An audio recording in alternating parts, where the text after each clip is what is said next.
बिस्मिल्लाहिर्रहमानिर्रहीम। अस्सलामु अलैकुम वरहमतुल्लाहि वबरकातुहू।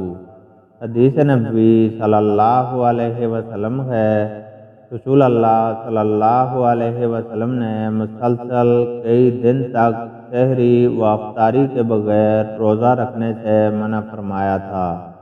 इस पर एक आदमी ने मुसलमानों में से अर्ज़ की, या रसूल अल्लाह सल्लल्लाहु अलैहि वसल्लम, आप तो विसाल करते हैं। आप सल्लल्लाहु अलैहि वसल्लम ने फरमाया, मेरी तरह तुम में से कौन है? मुझे तो रात में मेरा रब खिलाता है और वही मुझे सैराब करता है। लोग इस पर भी जब सौ में विसाल रखने से ना रुके तो आपने उनको सज़ा देने के लिए ये कहा। अल्लाह ताला से दुआ है कि वह हमें कुरान और हदीस को सुनने, समझने और उस पर अमल करने की तौफीक अता फरमाए। आमीन।